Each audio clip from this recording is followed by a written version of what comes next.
Namaste. First sessions are easier because you can speak on any subject, all is fresh. Last session, I run the risks that maybe whatever I am going to say is already been told by all the wonderful speakers. I would probably keep it a little shorter and invite questions. Having said that, Tapasya and surrender, both of them, because that's the main subject, though core of Tapasya is essentially something they go together. And they go together in many ways. For example, Shobindu says that surrender is the beginning of the yoga, but he also says very clearly that by surrender is not meant a tamasic surrender. Meaning thereby there is effort involved. So at no stage we can abandon effort except when we start entering into the what is known as the third stage of the yoga. Because in the first stage there is primarily effort. In the second stage, slowly this effort gets supplemented by more and more surrender. And in the final stages, there is such a complete surrender, and in which case one is surrendered. One doesn't have to do surrender, and then personal effort almost vanishes to a nil. So, tapasya is, of course, very much in the beginning, and one thing I'm sure we all have by now known that tapasya has nothing to do with self mortification. It has nothing to do with the kind of what we hear about deliberately, what goes by the name of sacrifice, torturing or troubling oneself, or giving up food for a day or 10 days, or giving up a particular object, or giving up a particular kind of dress, wearing one kind of dress, etc., etc. These things have nothing really to do with tapasya, though it is required at a stage of evolution when the consciousness is very crude. Then we need to take very strong external measures to bring some discipline into the being. And in Indian thought, it's known as asurik tapasya. So we'll invariably see asuras standing on one leg, or going without sleep, without food. So when consciousness is deeply attached to things, that's when one needs this kind of tapasya. It is known as asurik tapasya. But the common mistake is that most people associate that with tapasya. So what really is tapasya? The word itself is significant. Tapasya means tap. It comes from the word. Tap is heat. And how is heat generated? One, there has to be fire or the principle of fire. And this fire, when you have these, what does fire do? It activates whatever, it energizes the system. But if this energy keeps diffusing and escaping, then it doesn't build up. So you have to both energize the system by the fire, as well as you have to sort of either keep a closed container, or it has to move towards something. That's how the heat tends to build up. So when we apply this image to real life, so fire is the fire of aspiration. There is no tapasya without aspiration. There is no surrender without aspiration. I mean that one can practice all kinds of austerities for weeks, months, maybe years. But that's not what brings the fruit of sadhana. The fruit of sadhana depends upon the aspiration. So that's important, because Ravana did meditation for so many years, Dhruv also did tapasya for such a long time, but the results were very different. Because what is important is the core aspiration. What is it that I really long for? This is what brings the fruit of the result. And that's how Shobindu says that it's in the measure of the sincerity of the aspiration. Meaning thereby, is it just a few minutes that I say that I want something? By want, I am using it in a very loose, general way. Or is it that it becomes such a preoccupation, need of my being? So the mother says that don't start this yoga unless the divine is the very purpose of your existence. So it's important to understand this distinction, because people may do all kinds of austerity, but what it will bring to us will depend upon core, what is really going on inside us. Sometimes we may not know the core. And it is this inner truth which is far more important, because it may appear that it is the external practice which has given us the result. But what is important is what is going on in the core. That's what the divine sees, and that's how why Shobindu says in the synthesis of yoga that the divine knows himself in the heart of the seeker. So we can't deceive the divine, we can't fool the divine. It depends on what's going on inside. So core is aspiration, that the fire. The more aspiration we grow in aspiration, the more there will be the natural energizing of the inner will, inner thoughts, inner feelings toward the divine, or even before the divine, they get energized. So there is an energy which tap is generated. It brings heat into the system. That's what it means, synonymous with. So what is heat? Heat has two elements. One is light and the other is power. So when we engage in this kind of aspiration, and especially when there is a dynamic aspiration, that means it's not just that we sit silently and open ourselves and remain quiet and try to silence the mind and make the vital little less restless. That is one kind of meditation. But the mother speaks of dynamic meditation. By dynamic meditation, what is meant is very simply meditation, meaning thereby gathering of our energies of the mind and then plus the aspiration. That's what in brief becomes dynamic meditation. So dynamic meditation is where this meditation is associated with an aspiration. So if there is no aspiration, then no tapasya has begun. We may meditate for 2 hours and be quiet, feel very nice. We may have experiences, but that's not what tapasya is about. So tapasya is concentrating the energies. It is a twofold process, concentrating the energies and putting it into the fire. That's how the fire rises. Maybe there is a small flame that I want the divine and we sit quietly or we are taking a walk, but all the rest is scattered here and there. So we have to gather it back, and when we gather it back and then we feed it into the flame, what it means is that anything else we don't permit that time. Now that requires effort, and effort of will, effort at every level, that this is what is the need of my being. As Sri Aurobindo says, it should become a preoccupation. So as this divine becomes a preoccupation, or whatever else it could be in a very general word, so that begins to start building up the heat inside the system. And once this heat builds inside, if we don't direct it, and if we just keep a closed container, it may even explode. That's why tapasvis are known sometimes to fall very badly, even slip down the path. And that's why the mother says that, and Sri Ramakrishna says that it's like a monkey, baby monkey holding on to the cat monkey, and not the cat monkey, mother monkey. So when it goes around, it's by one's own effort. So there are people who try to do everything by their own effort. And the problem with that kind of tapasya is that it builds up a lot of ego in the system. There are people who believe that because they can meditate better, or God knows what kind of meditation and upon what they are meditating, but if they can sit for 2 hours, they can have some experience, they start feeling that they are superior to others. This is a very common problem which takes place in spiritual life. And when they start doing it, the container becomes more and more closed, because that's the action of the ego. And when it is closed container, the energy which is building up, this tapasya no doubt, but it will find some kind of vent. So this vent can be through the standard channels is power, sex and money. So this energy, these are the three, as Sri Aurobindo writes in one of his poems, Facilis Descensus, those who want to read that poem.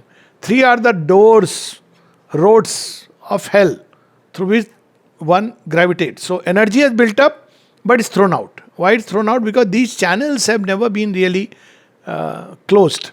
So along with tapasya, concentration, there is another practice which goes, which is renunciation. And they are, like Sri Aurobindo says, 2 wings that support the journey.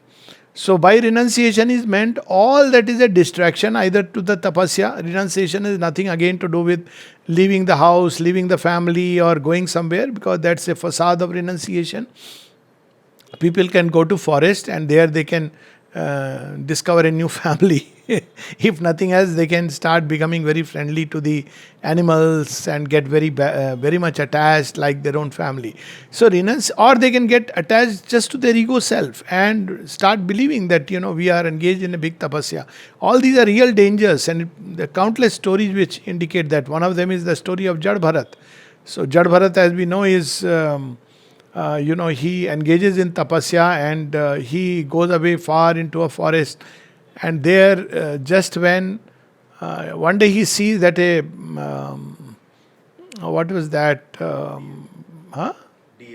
Deer, yes, a deer chased by a lion is jumping across a chasm, and the deer dies. But just as it dies and becomes the food for the lion, it delivers a baby deer. So Bharat Muni is very much moved by this whole sight. He is incidentally one of those who later on becomes Tirthankar in Jain Guru, and some people say that name of India is after this Bharat and not the other Bharat. Whatever it be, that's an aside. So he gets very attached to this baby deer. And then he gets so attached that next 5 years he's only preoccupied with this little baby, how to bring it up, how to take care. And then finally he dies thinking of the baby deer, that who will look after the baby deer. And then when he comes back in next life, he comes as a deer because he was thinking of the deer. And then he realizes, because he was conscious inside, and then he realizes, and then he is killed. Then next life he says, I'll not speak to anyone. So he engages in another kind of tapasya. So while this story is narrated as a story of a fall, but I have not seen it like this. My intuitive sense of the story is that this person had abandoned life and come here. And if you do that, there is something which is missing, and that element is love. So, why I'm saying this, I'll come in a moment later. So, love finds its way to Bharat Muni and teaches him how to learn love. And that love makes him identified with the life of a deer. I mean, it's another level of vastness where it's not just about him, but about life, about all the creatures that are around him. Whatever it be, in the next life, he becomes a jnani. But the story ends rather abruptly because he ultimately takes the path of the Tirthankar, which is about abandoning life. But I suppose there was a moment in his life when he could have widened himself and taken the life of a Jivan Mukta. So this is one part of it.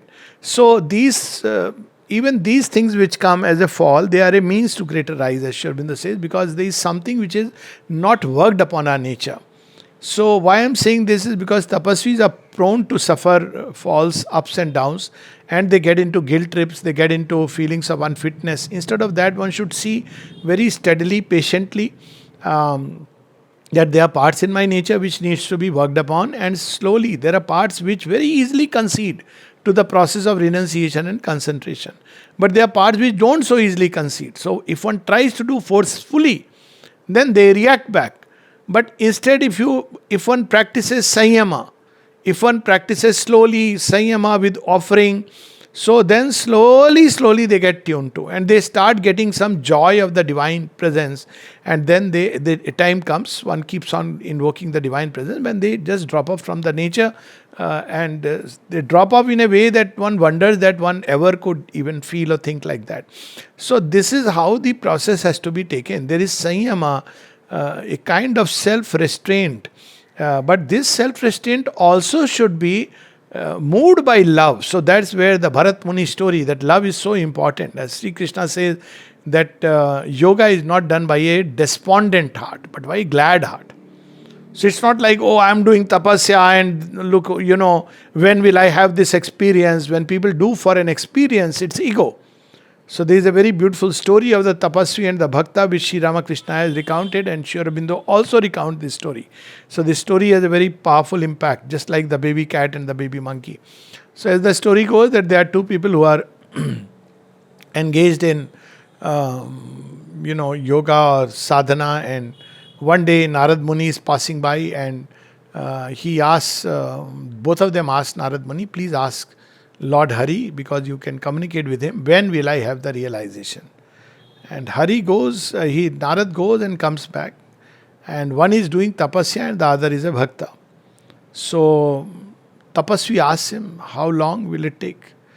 And Narad Muni says, well, I met the Lord and he said 3 more lives.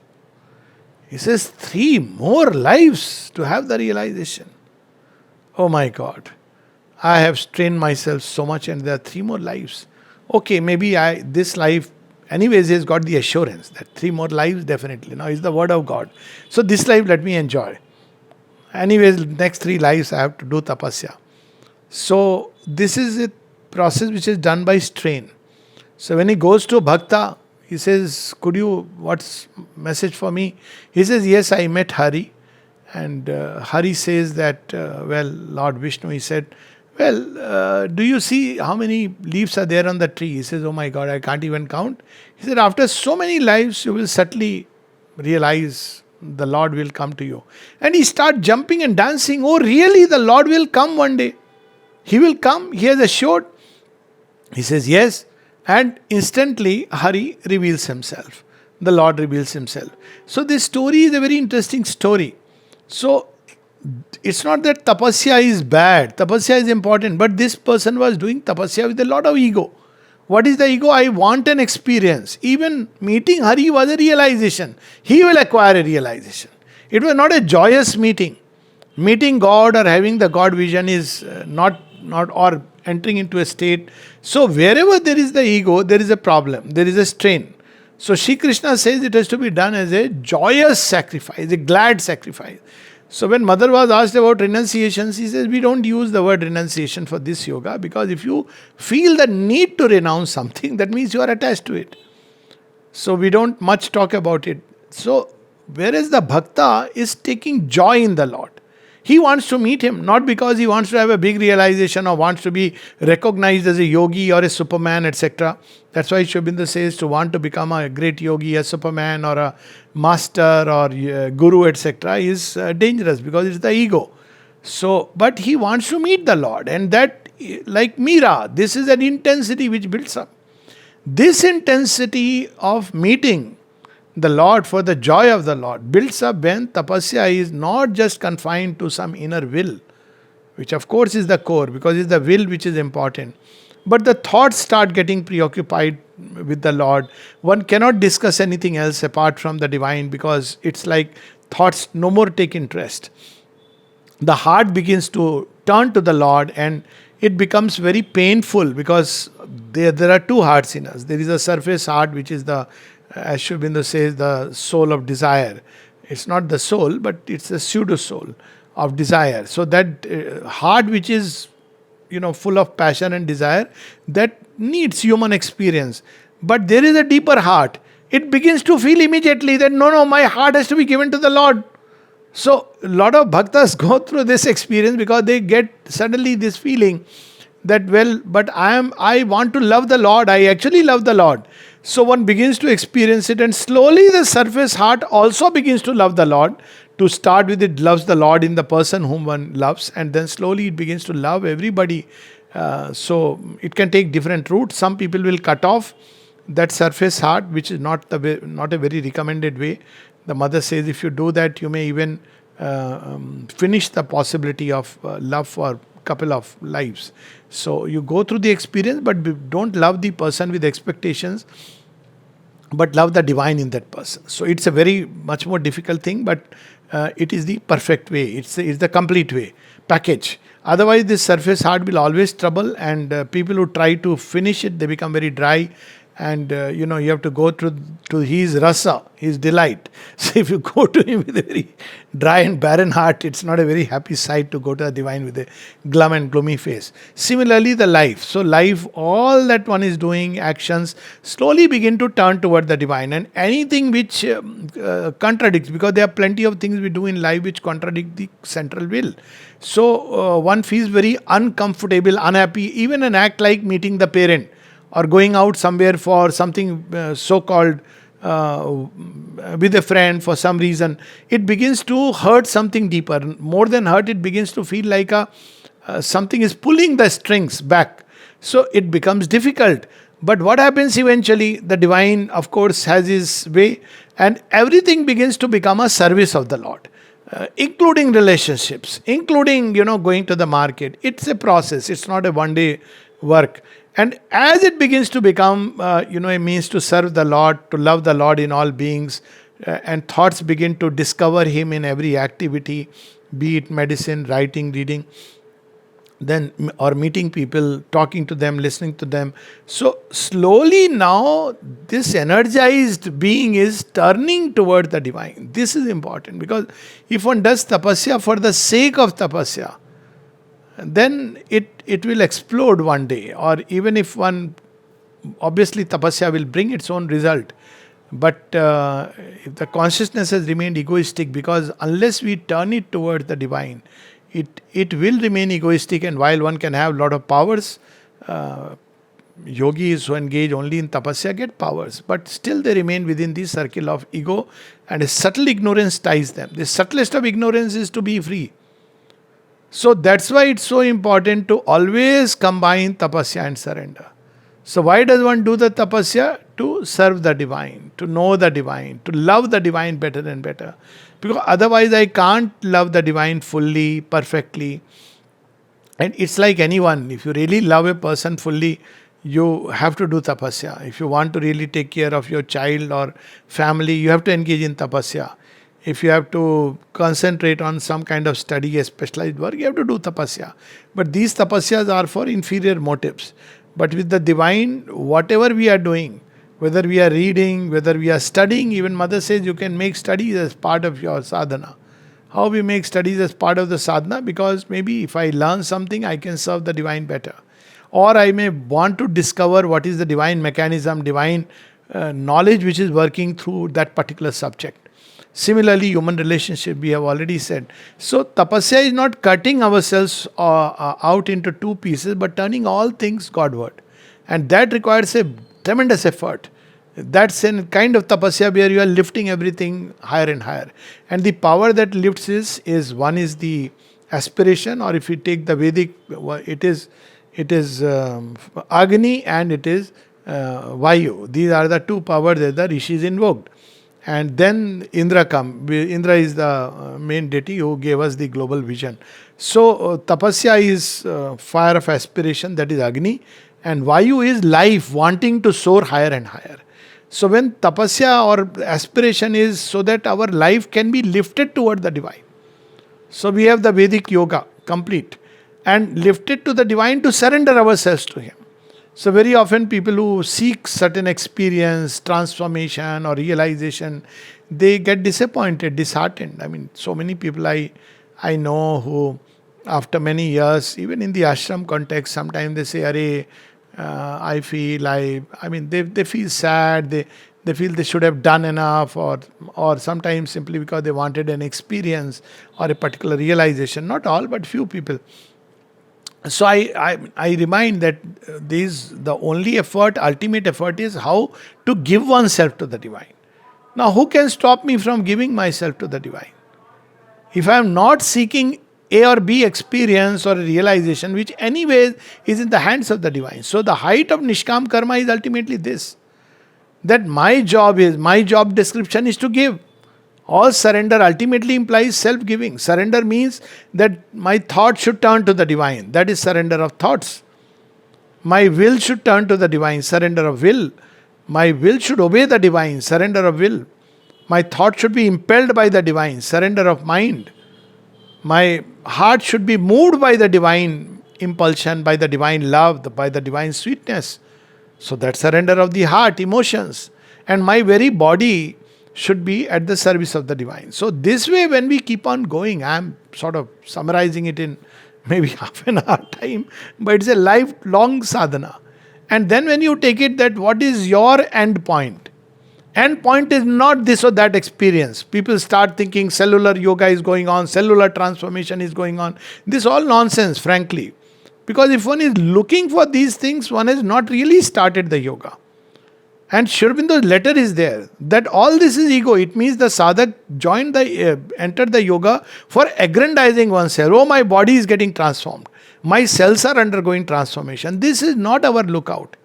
The first premise of any work, including the tapasya, it's an effort, is nishkam. It is to the divine to give whatever he wants to give. He may write tick for transformation. He may write tick, no, you come here, you do my work. Fine. Okay, are you okay? You will take 10 lives because I want you to serve me. Ultimately transformation will happen or doesn't matter. I'll be always with you. What would one choose? I often ask this question to people. And why transformation? Only one reason, that I can serve the divine better. I can love him better, because when the consciousness is not transformed, always there will be errors, always there will be different distractions, contradictions.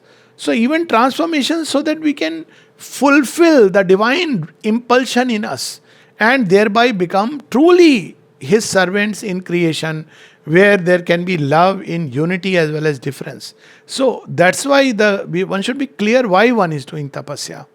And what is the goal of surrender? Goal of surrender is that everything that we are conscious of, we are not conscious of the cells. We may start saying, I am surrendering myself to the divine by mental thought. That's okay, but we should know what is what. When we say that with the mind, I turn my mind attention to the cells of my brain or the nerves, I must know it is still the mind. It's not that I am conscious of the cells. It is helpful, but we should know the difference between that. But what I am conscious of is the thoughts. So yes, everything that comes within the purview of thought, I must do that. But for that, the mind has to have complete control over the body. So Sri Aurobindo says that in his last writing, Supramental Transformation. He says, first, things which are completely autonomic in our system, which are not in our control, must be brought under mind's control. Mind one day starts sitting and saying in meditation, now my thoughts I am surrendering, or my brain I am surrendering to you, my heart I am surrendering to you. But is the heart under our control? They will laugh at us, say, what are you surrendering? It's not yet yours. So mind can become a mediator in this process, provided it has been truly a leader, mana prana sharira neta, before the true priest of sacrifice, the Agni or the psychic being emerges. So mind has a role, but equally we should not fool ourselves that, well, just because I am using some half an hour, some kind of a mentalized image, therefore it is there. It will work if my system has been brought under the mind's control. And that's where the previous yogas, yoga of the Gita, all these lay a very strong, good foundation. So when I can do that, when my system is under the control of the mind, I can do it. But well, I can be conscious of my breath, my heartbeat, and these are something which I can surrender. And I can take it that till my last moment, every moment should be surrendered to the divine. Now, if we take that as our agenda, then where is the fulfillment or the goal of tapasya and surrender? They are one. All tapasya is so that I can surrender myself so completely. Tapasya means now let's take that example, that if I have to surrender money to the divine, or then what will I do? I'll give 2 annas, as Sri Aurobindo said, or 16 annas. 16 annas is the old concept. Let's say I have 1 rupee. So I must give 1 rupee. Now, if out of 1 rupee I have given 50 paisa to somewhere, 25 paisa somewhere, then what will I do? If I am sincere, I would like to bring that full rupee back and give it to the divine. And then leave it to the divine to give it to whomever he wants. That's his business, not mine. Now, that process, of course, doesn't mean just giving money like that, but giving money for wherever I feel it, at least to start with, not to use it only for my own pleasure or satisfaction or joy, but to use it for divine purposes, divine work, which can be plenty of things, including, helping people. It can be part of that, or taking care of one's regular needs. Of course, the divine would want that, or creating beauty wherever we are. But we'll do it with this idea that every penny of mine I have to give it. So now imagine if I have to really surrender my emotions to the divine. Can I do it if they are scattered in 100 directions? So I have to get them back, or I have to use those channels to turn toward the divine. That's why the mother says, what is love? She said, love is true love is when you are conscious of the divine within, or you take it that the divine who loves the divine in the other person. And through me, and that person is just channel. So there is like a flow of the divine current. It's the deepest love. The sign will be there is no desire or wish to possess, to dominate. Divine does all this in perfect freedom. Tena tyaktena bhunjitam agrada kasya svidyanam. Divine does not, he claims he everything is his. So he doesn't claim, oh, you have to be mine, you have to do things my way. So he loves in perfect freedom. He also lets the person be free. There are no expectations that the divine holds from any of us, but he has a great joy when the other person, so you see, possession and possessed comes here.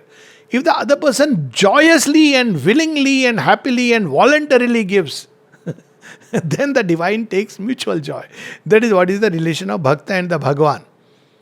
Otherwise, he is an eternal giver. He doesn't give you the idea of getting back. But where does Bhakti bring fruit? When the human channel which is receiving the divine grace also gives back. So that becomes the fulfillment of love. And divine knows that who is impelling him to give? It is he himself. So that's how the play becomes complete, even in a human relationship.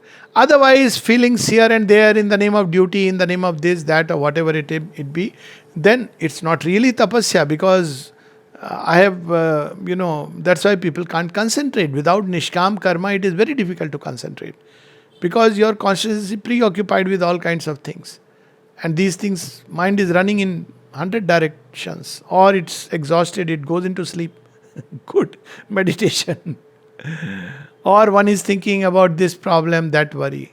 So sitting with closed eyes is not meditation. In fact, it's better to keep the eyes open, because at least you can see the samadhi or the mother's picture, and you can, at least it's easier to focus. So closing of the eyes should be a natural, normal process when you are engaging more deeply with yourself. So these are the elements where tapasya fulfills surrender. And surrender fulfills tapasya, because the goal of tapasya always was that all of my being I give to the divine.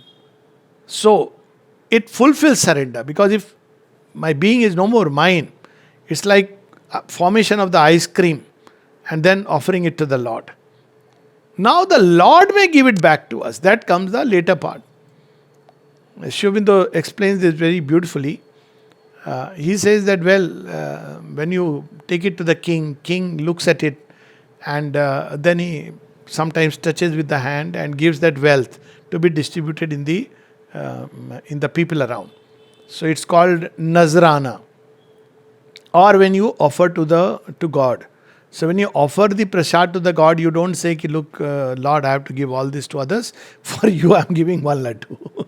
You offer the whole thing. Now it remains there for some time.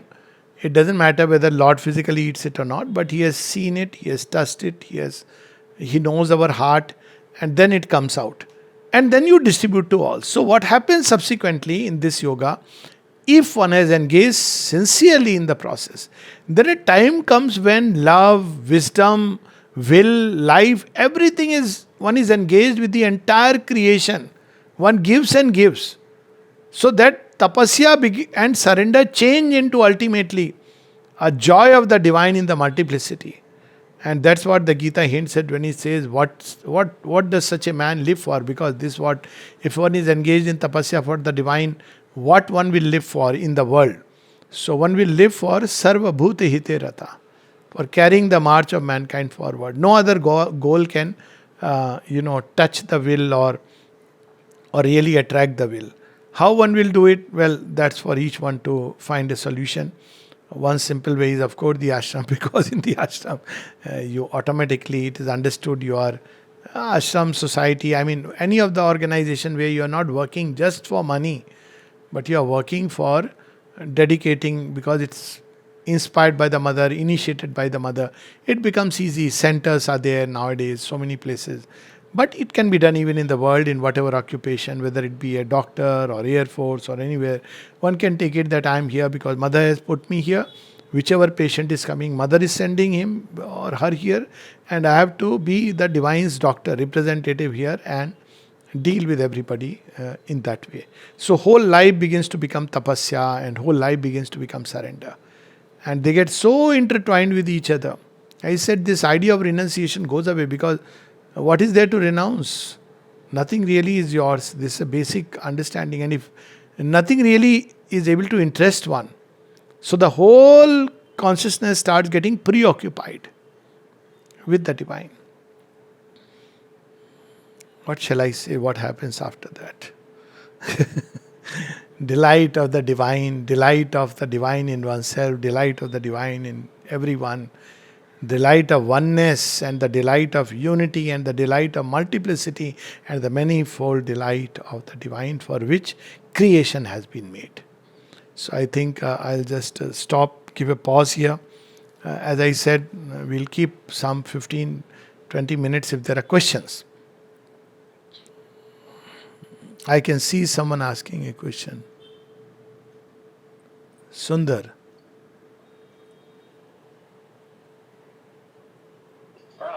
Pranam, pranam, pranam ji. Can I speak in Hindi or can I speak in English? No, you can speak in Hindi. I'll answer in English because of others, but you can speak. मैं तो हिंदी अच्छे से जानता हूँ. Yeah. Shri Aurobindo के बारे में तो मैं उतना नहीं जानता हूँ. जो भी एक्सपोजर हुआ है, whatever I have got exposed to Shri Aurobindo, the great saint, मेरे अनुसार according to me ये है कि we all have to go back to the seed. अब सवाल ये उठता है कि when a seed is thrown in a fertile land, it sprouts, gives fruits, and then everybody enjoys. Similarly, if it is thrown in a rocky land, very difficult. Yes. So my question is, can you please highlight the nature of nature and the levels of this receptivity, which if termed to us would be, something like this triple kind of a thing. That is the soil, then the ground, and then the cell. Yes. So that's a good question. Secondly, sir, one more little addition to it, sir. With the sole objective, what is the sole objective? Seed. Going back to the seed, meaning divine, super, going back to the divine, and then to the supreme and great man. See, I'm not saying extra great man. You yourself are a great man. So I'll. First, Okay. Then, having been a little bit of exposure to this today's world, what about these 36 gods which are represented in our spinal cord? Okay. How do you that? Okay. What is it? That is energy. How do you is it true that it is there? How do you awaken? Okay. So I'll first take up the first question, going back to the seed. So going back to the seed is like going back to where we all started. So according to Sri Aurobindo, which makes logical sense also, the seed must arrive at fullness. Because if otherwise creation would be meaningless. So first step is that we understand that the purpose of creation is not just going back. Going back is one step because we have to connect with the seed. So there are many desires which have entangled and the straight growth of the seed. And I'll come to that in a bit of time about the land. So that's not what we want. We want the fullness of the seed should blossom into a tree and bear fruits and flowers for creation. So the Gita spoke about it as Sarva Bhut Ratha Hite Ratha, and Sri Aurobindo says this world is a manifestation of the divine, but the manifestation is halfway through. Meaning that by now man has to consciously collaborate in the manifestation. So the goal is to connect with the seed. We got disconnected at some point because of the ego. So by connecting with the seed, we are not going back to the seed, but drawing all the force, will, original will, love, and everything that the seed contains and letting it blossom in terms of creation. So, this is one part. Second, which soil is ready? Well, there is a very beautiful story in the New Testament, one of my favorites, where Christ was asked this question. He says, I throw thousands of seeds on the soil. He said, yes, but most people don't pick it up. He said, yes, because most of them are rocky soils and the rock does not, seed is there, but it doesn't get there. And then he says that some soils are too hard like a rock, some are too soft. So again the seed cannot take roots. And some are just right, but as the tree begins to come, weeds grow around it. That also goes wasted. Then he says 1 in 1,000 seed grows into a tree. And he says that justifies my work. So one way to look at it is that in creation always the divine throws multiple seeds. Now what will blossom, what will not blossom is not a question that we should ask. But yes, it's very true that not every seed will bear the fullness. There are seeds which Mother has used the word abortive attempts. So that's why we had the path of Buddha, which was, some say that was to take back the some people out of creation.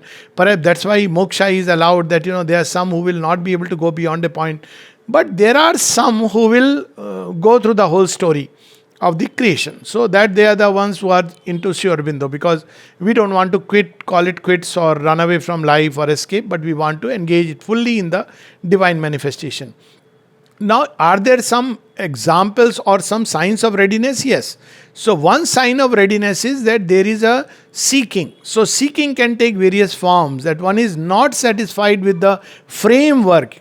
Now, there are two kinds of seeking. One is because one is disappointed, what is called as a samshan vairagya.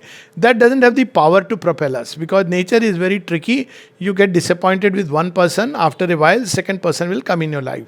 You get disappointed with one job, another job will come into your life. So, this disappointment doesn't have the power to propel us. That's tamasic vairagya or rajasic vairagya. Tamasic vairagya is where I feel, it's how much, who will do all this effort. Such people normally may casually enter, and that's why this idea of distributing free books, etc., should not be there. Because when we do that, we are drawing all kinds of people who are really not ready. Not all are ready for the yoga. But there is a vairagya, which is a sattvic vairagya, which is a readiness where you have nothing, you have lost nothing in life, you are a happy person. I mean, I'm not saying you have gained great glory, but you have got things in life. You are not unhappy, or you are not like faced frustration of any kind, but you understand the limitations of the framework. You understand that this cannot fulfill my thirst. Now, this thirst and seeking, regardless of the situation and circumstances, this is a great sign. Second sign, and this is independent of religiosity. One may go to temple but may have no seeking. One may not go to temple, yet one may have a seeking. What is there beyond, and. So, this is one sign. Second sign is the need for solitude. Such people who are ready, they don't like too much of socialization and all the drama which goes on, and not that they cut themselves and are aloof, that's not necessary. But in fact, they can be aloof even in a crowd, because, that's the tendency. So, they become what is known as antarmukhi, inward oriented. So they are fine interacting with people, but there is a part which is sort of separated, which is still seeking. And whenever they get solitude, they love solitude. They love for solitude. Third sign is that a person starts getting answer to whatever questions life puts. I mean, like supposing there's a question why things are the way they are, and then you open a book randomly, or something is going on inside, you open a book randomly, or somebody you meet and he tells something, so they start getting answers. So this getting answers spontaneously is a third sign that one is get ready. And then getting ready is next level, that one is not yet ready but is getting ready. And this getting ready is a process where one either gets ready by, one comes in contact with a person, one comes in contact with a book, one is drawn towards someone, let's say Sri Aurobindo or Sri Ramakrishna or anyone, it's a different matter. But one is getting drawn, one is intellectually beginning to appreciate, there is an admiration, or one is attracted to a person who is walking the path. So all this is getting ready. So there is a readiness, there is a getting ready. And the third, of course, the general humanity which accidentally trips here and there, there's a play of destiny. So this one part. And what was the second part of the question? Second question, sir? Spinal chakras, 36 gods. 36. Okay. Yes. So suddenly, because gods, yeah. So 36 gods is according to some. There are other figures, but basically gods are cosmic powers. They are not energies. I don't like calling them energies. There is a modern trend. This is a Western trend. Energy which is conscious of itself is by its nature a being. If somebody calls me, you are an energy, I'll feel very strange, because I am not just an energy, I am also conscious. Energy can be, to an extent, we can speak of energy only towards something which is material, because in all likelihood, possibly, which may be incorrect, material energy is not conscious of itself. But energy beyond it, in a plant life also, energy begins to become conscious. In animals, energy begins to become conscious. That's why we use the word animal. We don't say lion energy and bear energy, and it sounds very strange. Imagine saying that I feel the energy of a snake around me. Snake is a snake. So, similarly, there is something called as human beings. So, human beings are mental energy which has taken a embodied form. So, gods are also embodied forms of energy. Fine, but energy they don't like. It's like calling them very vague. So that's why there are forms, there are names because they have a specific function. So they are cosmic managers because between the one and the many, there has to be managers.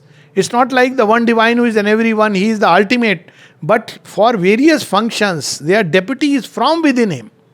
And then each of these deputies multiplies by many because at different levels. It's like there is a owner of the factory or a company and he has, let's say, one CEO and one MD and one Trimurti and human resource or whatever. Then there are several managers, production manager, this manager. So gods are there who are powers and aspects of the divine who run the cosmic management. They have their names. Of course, we can change the names, evolve as we evolve, our relation with them evolves.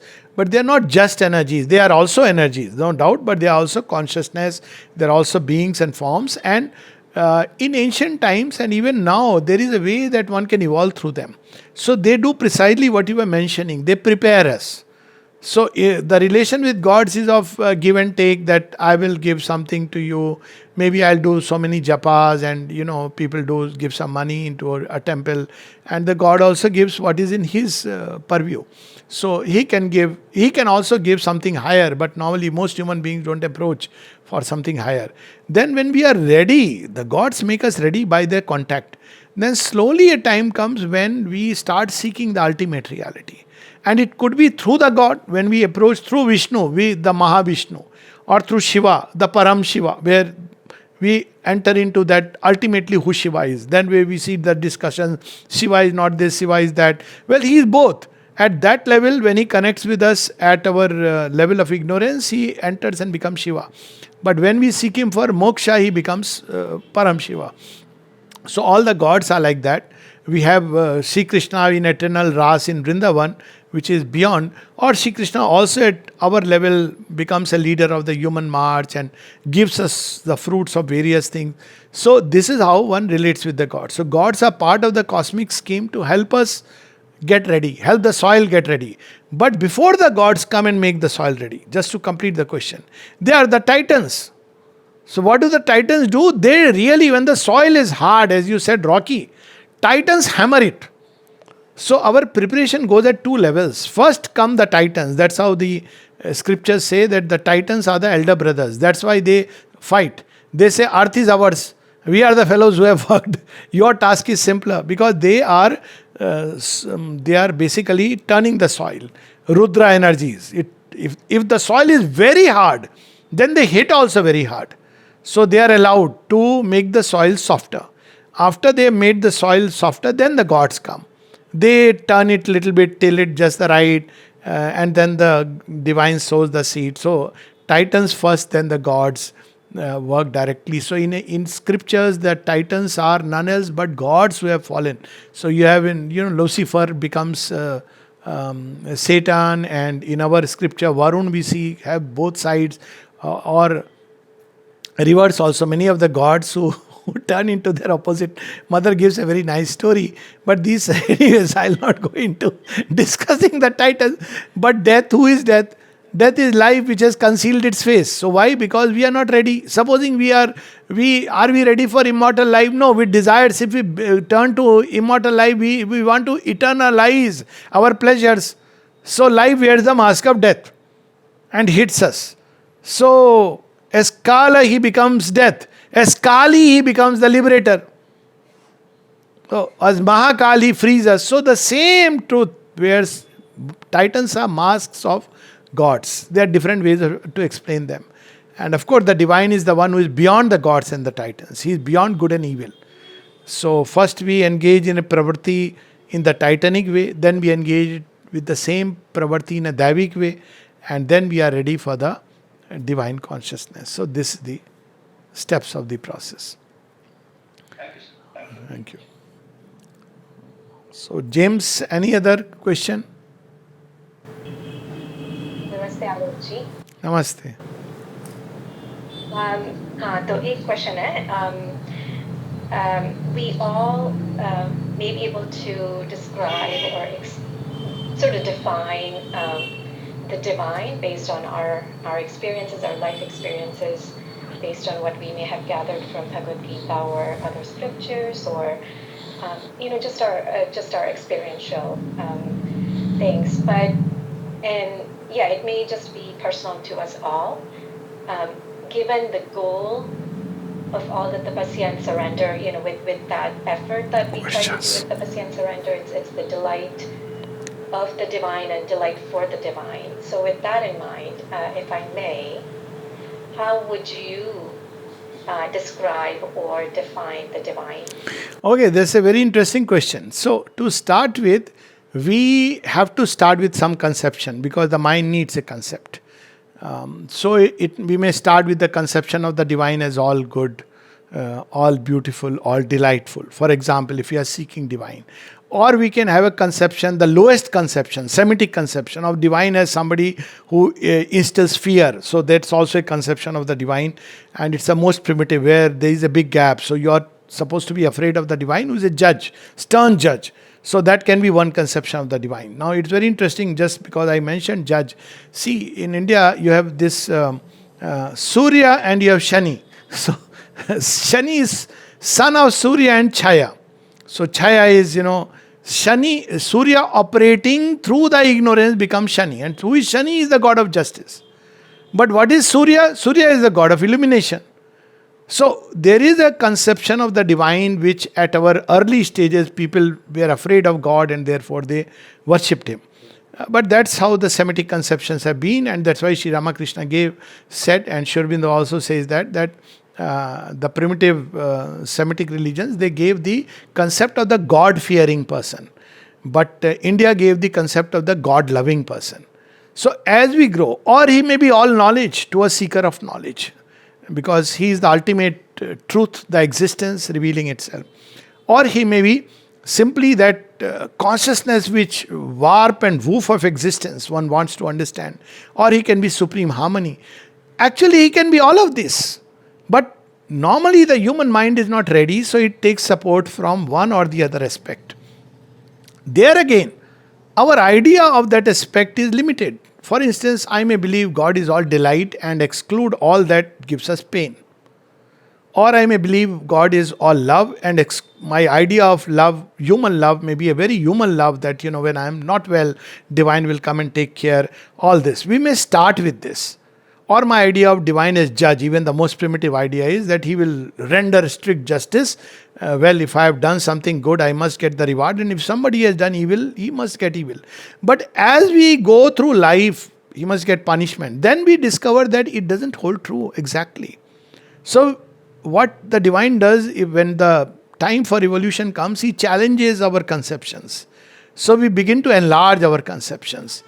If we are ready. Otherwise, in a whole lifetime, we may just go with one limited idea and fit everything into that. Then as we grow these conceptions, because we love the divine, if we love the divine, then it takes us further and further and deeper, till there comes a time when we discover he is beyond all conceptions.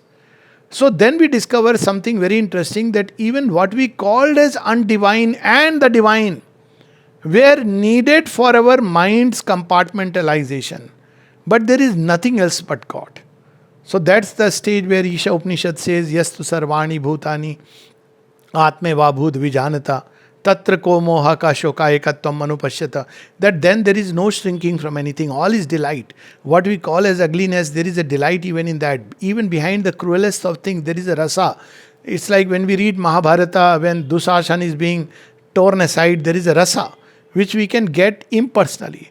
Or when a scientist is, working on something which is apparently ugly to discover, the working of of its truth, then there is a knowledge which comes. So there is truth exists, that is existence, consciousness, delight is everywhere. Sachidananda. And these are the main seekings of human beings, except that consciousness is knowledge plus power, because they are implied within each other. So these are the four main doors through which human beings seek the divine. Either the conception of divine is knowledge, they are seekers after knowledge, jnana, or they are seekers after conscious, existence, pure existence, Brahman, impersonal, or they are seekers after force, power, or they are seekers after delight. These are the four main doors. There may be subordinary things, like I may get happiness if I get some, divine is a giver of boons. So basically I am still seeking ultimately towards either the delight or the power, because he has the power to give me everything as an omnipotent. But after some time we discover that he holds back. He doesn't give everything. So we discover that this power is not diverse from knowledge. He will not give something if it's not good for us. Maybe not immediately, but in the long run. So we also become seekers of knowledge. So this is how the evolution goes. We start with some conception. That conception enlarges if we are progressing. Otherwise, in religion, the problem is that one stays forever with one conception. Or when that breaks, one becomes an atheist or non-believer. But in yoga, one keeps progressing based on the sincerity, and slowly there comes a time when we discover divine is in all is in the divine, and the divine is all, and there is nothing else but the divine. God invades everything. So that is where one reaches, but it's a process. Okay, yeah. Sir, I would just like to add. Yes. Thank you very much, sir. But now, what I understand, sir, Sri Aurobindo, along with others like Max Muller, when one Mr. Dutt was there, I'm forgetting his name, Dutt, and then another gentleman, Williams, M. Williams. William James and Ramesh Dutt, but I'll tell you one thing before your question comes. They are not in the same category. As Indians, we must know the difference between a thinker, a linguist, and a yogi. So Max Muller there are a lot of plus and minus. Both Sri Aurobindo and Swami Vivekananda have spoken about it. They've appreciated at some point, but they've also said his limitations because he doesn't have the yogic experience. So all interpretations of Veda, William James has done a good job. I have read his book. But still I must say that he is still in the realm of the mind. The yogi goes beyond the mind. So they are not on the same category. Sri Aurobindo, Swami Vivekananda, Sri Ramakrishna Paramahansa, Dayanand Saraswati, we can say that, well, they are all yogis. But Max Muller, William James, Tagore, they are all thinkers. Yeah. Vedic era, sir. The Vedic era, who is the oldest? Who is the? Oldest scholar. Only scholar. Is there a only scholar like that? No, scholar in the time of Vedas, they were rishis who experienced, and they said that there is something beyond us. They always said that we got it from our forefathers. They were not scholars. Scholarly wisdom... I am asking you, sir. Huh. I am asking you because in our ancient temples in the south, we observed that there are statues of with women, big Shankaracharya. Yeah. So who is the most ancient? One will have to go to the time of Chandogya Upanishad, much before Shankaracharya. But Shankaracharya did one good thing. So there are many. So, but only thing about Shankaracharya was he brought it very forcefully because of his powerful intellect. But his whole approach was because Buddha had broken all the previous interpretations. See, one has to understand the context. So Shankaracharya in a way challenged Buddha, but ultimately his interpretation also is one interpretation. We also have Madhavacharya, we have Ramanujacharya. So there are many interpreters, and all of them were somewhat mystics, but whether they had the full Vedic experience or not, we don't know. So one is mystic plus scholarliness, which Shankaracharya and Madhavacharya, who had both who knew Sanskrit as well as who were yogis. Another is purely scholarly wisdom or scholarly thing, that is Max Muller and all, which is not really so important, but maybe to the West it was very helpful at a point of time. And then of course Sri Aurobindo, who is a master linguist, who has really, Sri Aurobindo says that Sri Krishna gave him the Nirukta, the new Nirukta, for the interpretation of the Vedas. And he had all the Vedic experiences which are, documented. So that's a different category altogether. Yeah. Right. Thank you, sir. Thank you so much. Welcome. Thank you. Okay, James, shall we call it a day? Thank you very much, Dr. Yeah. And that concludes the program. That's been Surrender in 12 sessions, and I hope you all enjoyed them and got benefit from them and come out wiser, more fulfilled. Or humbler. Come out humbler. Wiser is equal to humbler. Yeah. Thank you very much. Okay. Alokji, thank you for all your offerings on all yogas. Thank you so much. Thank you so Thanks much. to all, Yeah. all individual participants. James, thanks for Thank organizing you. this beautiful series Yeah, and conceptualizing sure. it. We had a good time. We had very nice. And thank you all for participating as well in this.